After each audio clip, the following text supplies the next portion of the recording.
먼저 친일파 독재자 미화하는 친일 교과서는 역사 말살입니다. 박근혜 정부가 추진하는 국정 친일 교과서 모델이라고 할 수 있는 것이 초등학교 역사 교과서인 사회 6학년 1학기 실험본 교과서입니다. 이 책에는 많은 오류와 편향된 역사 소설이 담겼는데 대표적인 예가 을사조약을 성공적으로 마무리한 이또 피로금이나 일제가 의병을 소탕했다는 표현입니다. 일제의 쌀수탈은 쌀 수출로 애곡하기도 했습니다. 일제의 입장에서 기술된 듯한 이런 친일 교과서를 만드는 것이 올바른 역사관 확립이라니 역사에 대한 기만입니다. 역사에 대한 자긍심을 높이자는 여당의 주장은 일면 그럴듯해 보입니다. 그러나 역사의 부끄러운 지점을 지우고 역사를 아름답게 포장하자는 말입니다. 친일자의 이력과 독재자의 압제를 지우고 그 시절을 아름답게만 포장하는 것은 역사에 대한 긍정적 시각이 아니라 역사에 대한 학대이고 말살입니다.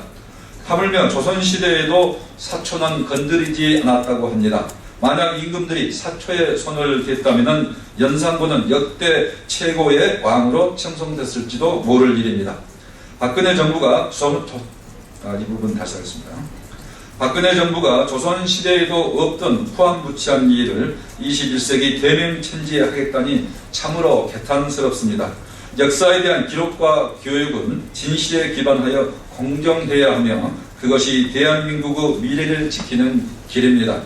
박근혜 정부는 비뚤어진 욕심을 버리고 역사에 대한 정치적 개입을 당장 중단하기 바랍니다. 새정치민주연합은 올바른 역사관을 지키기 위해 원내의 모든 수단을 동원할 것이며 친일 반민족 범죄자와 국민을 억압하고 탄압한 독재자가 미화되는 일이 없도록 국민과 함께 투쟁할 것입니다. 뉴라이트 인사들로 공정성과 균형성 확보하겠다는 것은 거짓말입니다. 교육부는 국정 역사 교과서의 편향성에 대한 논란을 의식한 듯 지필진의 학계 권위와 전문성을 인정받는 우수한 전문가로 지필진을 구성하고 교과용 도서편찬 심의위원회를 구성 운영해서 공정성과 균형성을 확보하겠다고 밝혔습니다.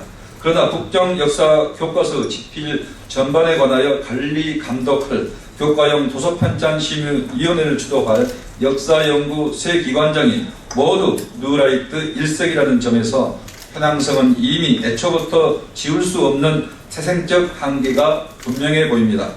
역사연구 세 기관장은 김정배 국사편찬위원장, 이배용 한국학중앙연구원 원장, 김어석 동북아 역사재단 이사장입니다.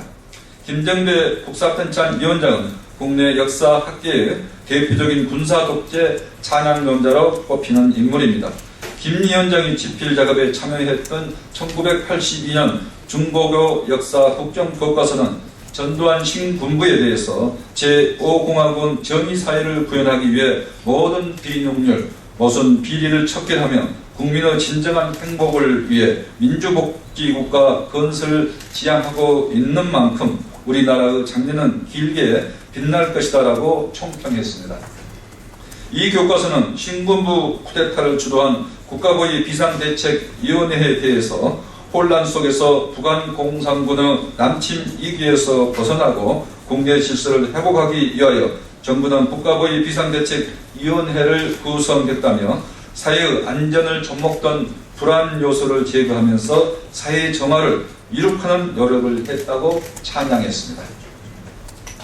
이영배 한국학중앙연구원장은 뉴라이트 성향의 학자들이 만든 다른 역사 국민연합 원로자문단의 일원으로서 2005년 자신의 저서에서 명성황후를 민비로 폄훼하는 등 논란을 빚은 인물입니다. 김어석 동북아 역사재단 이사장 또한 정부 수립일인 1948년 8월 15일을 건국절이라고 주장하고 친일 독재 미화 논란에 휩싸인 교학사, 한국사 교과서를 옹호한 인물입니다. 이런 인물들이 주장하는 국정교과서가 친일 교과서, 독재 옹호 교과서가 될 것은 불보듯 자명합니다. 이런 인물들이 공정성과 균형성을 확보할 것이라는 교육부의 주장이 국민을 속이는 거짓말에 지나지 않음이 똑똑히 드러났습니다. 박근혜 정부는 그럴듯한 말로 국민을 호도하지 말고 친일 교과서, 독재 옹호 교과서 만들기를 중단할 것을 강력히 촉구합니다.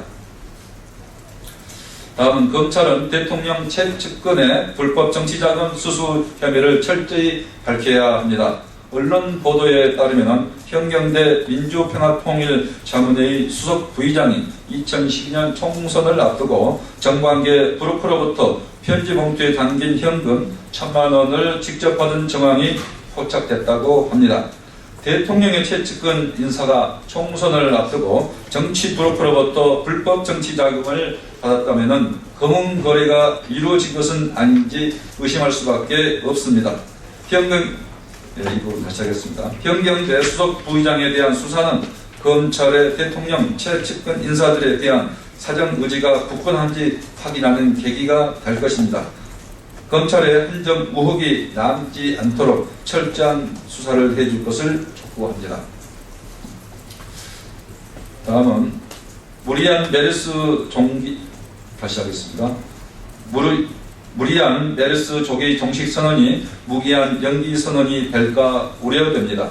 국내 메르스 마지막 환자가 다시 메르스 양성 판정을 받고 격리됐습니다.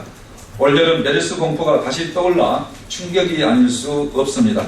삼성서울병원은 올여름 메르스 사태의 2차 진원지로서 병원장까지 교체하고 이재용 부회장까지 대국민 사과를 했지만은 이번에도 적절한 조치를 취하지 않아서 61명의 자가 격리자를 발생시켰습니다. 이런 초대형 병원의 대응이 이렇게도 허술을 하다니 기가 막히고 어이가 없습니다. 지난 메르스 사태와 비교해도 삼성서울병원의 대처가 조금도 나아진 것이 없는 것 같아 개탄스럽습니다.